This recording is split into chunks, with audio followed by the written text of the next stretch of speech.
সবাইকে আমি Payel Chakraborty, registered staff nurse under West Bengal nursing council. Welcome to my channel nursing classes in Bengali. তো আগের দিন আমি একটা ভিডিও করেছিলাম, সেই ভিডিওতে আমি বলেছিলাম যে তোমাদের খুব তাড়াতাড়ি ডাব্লিউবি এইচআরবি রিক্রুটমেন্ট কিন্তু বার হবে। তার সাথে সাথে আরেকটা ভিডিও পোস্ট করেছিলাম যে একই ভিডিওতেই বলেছিলাম যে post basic diploma CTVS post basic diploma কিন্তু বার হয়েছে, অর্থাৎ সেখানে 15টা সিট আছে। যারা যারা অ্যাপ্লাই করতে চাইছো অ্যাপ্লাই করে নিতে পারো। আমি পুরোটাই বলে দিয়েছি ভিডিওতে। আজকে একটা নতুন নোটিশ এসছে সাইকিয়াট্রি ইনস্টিটিউট নিয়ে, সাইকিয়াট্রিক ডিপ্লোমা নিয়ে। তো এখানে বলেছে যে post basic diploma psychiatric nursing.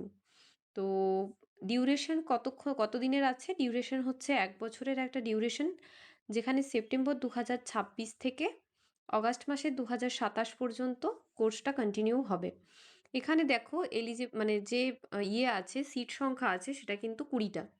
Total 20টা seat সংখ্যা কিন্তু আছে সাইকিয়াট্রিক নার্সিংয়ে। আর এখানে কি বলা আছে এলিজিবিলিটি ক্রাইটেরিয়ার মধ্যে, যে তোমাকে অবশ্যই একজন রেজিস্টার্ড স্টাফ নার্স মানে রেজিস্টার্ড নার্স হতে হবে। জিএনএম হতে পারো, বিএসসি হতে পারো, বা জিএনএম বিএসসি লাইক এমএসসি যা যা কিছু হতে পারো, কিন্তু রেজিস্টার্ড নার্স হতে হবে। Nursing personal working under WBNS cadre will be preferred. অবশ্যই ডাব্লিউবিএনএস যারা থাকবে তাদেরকে আগে প্রেফার্ড করা হবে। NOC of local authority will be the criteria for accepting and forwarding application. অর্থাৎ তুমি যদি বর্তমানে কোনো একটা জায়গায় কাজ করছো, সেখান থেকে কিন্তু তোমার এনওসিটা অবশ্যই লাগবে, তবেই তুমি এই কোর্সটাতে জয়েন করতে পারবে। If eligible government candidates are not available, vacant seats will be filled by candidates outside WBNS cadre with 1 year job experience. মানে এখানে বুঝতে পারছো যে যদি এই ভ্যাকেন্ট সিটটা ফিল আপ না হয়, যারা গভর্নমেন্ট স্টুডেন্ট আছে, গভর্নমেন্ট থেকে পাস আউট, তাদের দ্বারা যদি এটা না হয়, তাহলে যারা বাইরের স্টেট থেকে আছে আইএনসি রেজিস্টার্ড, তাদেরকে কিন্তু এখানে কোর্সটার জন্য এলিজিবল হিসেবে ধরা হবে। এবার দেখো কি বলা হয়েছে, অবশ্যই কিন্তু তাদের 1 বছরের একটা এক্সপিরিয়েন্স লাগবে। এবার দেখো terms and condition applicable to candidates in WBNS cadre, অর্থাৎ কী কী টার্মস অ্যান্ড কন্ডিশন আছে। 1 নাম্বার হচ্ছে the candidate seeking admission to this course should be a registered nurse. অবশ্যই তোমাকে একজন রেজিস্টার্ড নার্স হতে হবে। Minimum 3 years of service experience under the employment of government of West Bengal on 31/7/2026। এই যে 31/7/2026, এইটার মধ্যে তোমাকে 3 বছরের একটা সার্ভিস এক্সপিরিয়েন্স রাখতে হবে, মিনিমাম 3 বছর। কিন্তু এখানে হচ্ছে তোমার সেই সার্ভিসটা 3 বছরের হতে হবে, কিন্তু আগে বললো যে ডাব্লিউবিএনএস এর ক্যাডারের মধ্যে যদি থাকো তাহলে কিন্তু 1 ইয়ার জব এক্সপিরিয়েন্স থাকলেই হবে। নেক্সট দেখো application will not be considered if regularisation of leave and departmental proceedings are lying pending. যাই হোক, নেক্সট দেখো after admission release order from the local government authority to be submitted. এটা তো বলেই দিলাম যে লোকাল গভর্নমেন্ট অথরিটি থেকে তোমাকে একটা রিলিজ অর্ডার নিতে হবে অ্যাডমিশনের পর। এবার দেখো selected candidates will have to execute A bond to the effect that she should serve the government for the period of 3 years after completion of the course। মানে তুমি যে ক্যান্ডিডেটরা সিলেক্টেড হবে তাদেরকে কিন্তু একটা বন্ডে সাইন করাবে স্বাস্থ্য ভবন থেকে। No promotion after completion of course is entertained. অতএব তোমার কোর্সটা কমপ্লিট হওয়ার পর তুমি যে সেখান থেকে কিছু জব পেয়ে যাবে বা তোমার যে প্রমোশন হবে সেরকম কিন্তু কিছু নয়।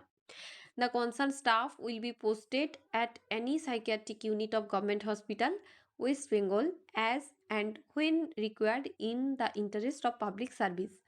মানে তোমরা যারা এই সাইকিয়াট্রিক নার্সিং কোর্সটা করবে 1 বছরের ডিপ্লোমাটা, তাদের ক্ষেত্রে কিন্তু মানে তোমাদের যে কোনো জায়গাতে যে সাইকিয়াট্রিক ওয়ার্ড থাকবে সেই জায়গাগুলোতে কিন্তু তোমাদের ডিউটি পড়তে পারে। তো সেই জায়গাতে তোমাদের ডিউটি কিন্তু করতে হবে সাইকিয়াট্রিক ইউনিটে। এবার কি বলেছে এখানে দেখো, যে application form can be downloaded from IOP website. তোমরা অনেকেই জিজ্ঞাসা করছিলে যে দিদি কোন ওয়েবসাইট থেকে করব। তো এই যে ফর্মটা আছে এটা আইওপি ওয়েবসাইট থেকে করবে, এবং এখানে বলেছে যে 14ই জুলাই 2026 থেকে অ্যাপ্লিকেশনটা অ্যাভেলেবেল পাওয়া যাবে। আর date of submitting the application form from কত তারিখ থেকে কত তারিখ তোমরা ডেট মানে ফর্মটা সাবমিট করতে পারবে, 22/7/26 থেকে শুরু হচ্ছে এবং 7/8/26 পর্যন্ত কিন্তু করতে পারবে। সব দিনই 10টা থেকে 4টা পর্যন্ত তোমরা গিয়ে সাবমিট করতে পারো। আর স্যাটারডেতে শুধুমাত্র 10টা থেকে 12টা পর্যন্ত সাবমিট করতে পারো।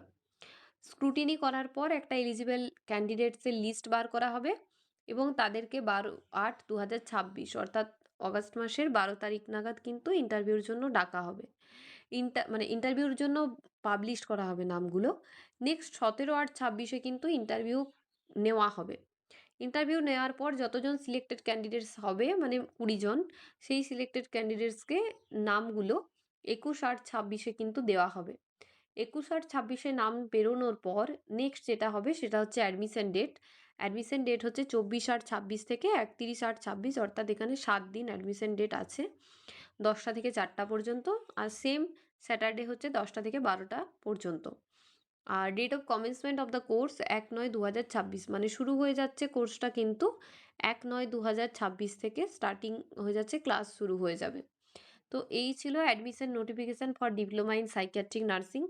এবার একটু আমরা দেখে নেবো এখানে কি বলা আছে। এখানে বলা আছে একই জিনিস, যে অনলাইন অ্যাপ্লিকেশন ফর্মটা কবে থেকে পাওয়া যাচ্ছে, কবে নাগাদ সাবমিট করতে হবে, 22 থেকে 7-8 পর্যন্ত। কোন ওয়েবসাইটে তোমরা পাবে, www.iopkolkata.ac.in। 12/8/26 থেকে কিন্তু এটা হচ্ছে পাওয়া যাবে। ইন্টারভিউর জন্য তোমরা 17/8/26 দেখতে পাবে কাদের কে মানে ডেকেছে ইন্টারভিউতে। আর সিলেক্টেড ক্যান্ডিডেটস হচ্ছে 21/8/26, অ্যাডমিশন ডেট হবে 24 থেকে 31, date of commencement of course হচ্ছে 1/9/26। তো যারা যারা 1 বছরের এক্সপিরিয়েন্স করে রেখেছো তারা অবশ্যই আগের যে সিটিভিএসের যেখানে পোস্ট বেসিক ডিপ্লোমাটা বার হয়েছিল সেই ডিপ্লোমাটা এবং এটার যে ডিপ্লোমাটা আছে এই সাইকিয়াট্রিক নার্সিংয়ের যে কোনো একটা ডিপ্লোমা করে রাখতে পারো। কারণটা কি? কারণটা হচ্ছে এমন অনেক ভ্যাকেন্সি বা অনেক পোস্ট বার হয়, আমাদের স্টেটে বার হয় এবং আলাদা আলাদা অনেক স্টেটেও বার হয়। তো সেখানে কিন্তু তুমি এই ডিপ্লোমাটার মাধ্যমে অনেক কিছু জব করতে পারবে। তো তারাই করো যাদের সিবিটির জন্য যারা এখনও প্রিপেয়ার্ড নও, বা যারা এইমস বা রেল সেই সব এক্সামগুলো এখন দিতে চাইছো না, বা বাইরের সেন্ট্রালে কাজ করতে চাইছো না, কিন্তু যেহেতু এখনও ডাব্লিউবিএইচআরবি কিছু বার হচ্ছে না, তারা কিন্তু চাইলে করতে পারো। কিন্তু যেহেতু তোমাকে একটা বন্ডে সাইন করতে হবে, সেই ব্যাপারটা কিন্তু মাথায় রেখে তোমাকে এগোতে হবে। আর অবশ্যই তোমরা দেখে নিয়েছো যে এইমসের জন্য কিন্তু প্রায় 2500-এর ওপর সিট আছে এবং আরআরবির জন্য 372-এর ওপরে সিট আছে। সেই সিট সংখ্যাটা কিন্তু পরের দিকে প্রায় 500+ সিট সংখ্যা হবে, অতএব আরআরবির সংখ্যাটাও কম নয়। আর এইমসের তো একটা হিউজ ভ্যাকেন্সি আছে। তো চাইলে যারা সেন্ট্রালে যেতে চাও যেতে পারো, কিন্তু যারা এই ধরনের কোর্সগুলো করে রাখতে চাইছো, এগুলো করার পর কিন্তু বিভিন্ন ধরনের সেক্টরে এক্সাম দিয়ে জব পেতে হয়, তখন এই কোর্সগুলো করে রাখলে 5 নাম্বার এক্সট্রা পাওয়া যায়, বা অনেক সময় 10 নাম্বারও পাওয়া যেতে পারে। তো সেইটা ডিপেন্ড করছে সেই অথরিটির উপর যে তোমাকে কীরকম নাম্বার দেবে বা কী করবে। তবে সাইকিয়াট্রিক নার্সিংয়ের ওপর সব দিনই একটা মানুষের ইন্টারেস্ট বেশি থাকে। ইন্টারেস্ট বেশি বলতে ভেরিয়াস জায়গায়, যদি তুমি যখন ভবিষ্যতে কোনো জায়গাতে কাজ করবে সাইকিয়াট্রিক নার্সিং নিয়ে, তোমার কিন্তু এই জিনিসটা কাজে লাগবে। তো যাই হোক, যদি কেউ ইন্টারেস্টেড আছো অবশ্যই এই ফর্মটা ফিল আপ করবে এবং যা যা করতে বলা আছে সেগুলো করবে, এবং অবশ্যই তোমাকে একজন ডাব্লিউএনসির রেজিস্টার্ড স্টাফ নার্স হতে হবে। ওয়েস্ট বেঙ্গলের হলে তো খুবই ভালো হয়, কিন্তু বাইরে থেকে পাস আউট ক্যান্ডিডেটেরও হবে, এক্ষেত্রে সেইটাই বলা আছে। তো যাই হোক, আজকের ভিডিওটা এই পর্যন্তই রইল। কারো যদি কোনো প্রবলেম থেকে থাকে তাহলে অবশ্যই তোমরা কমেন্ট বক্সে কমেন্ট করতে পারো এই সংক্রান্ত বিষয়ে। আর অবশ্যই চ্যানেলটা লাইক, কমেন্ট, সাবস্ক্রাইব করো এবং চ্যানেলটার পাশে থেকো। ধন্যবাদ সবাইকে।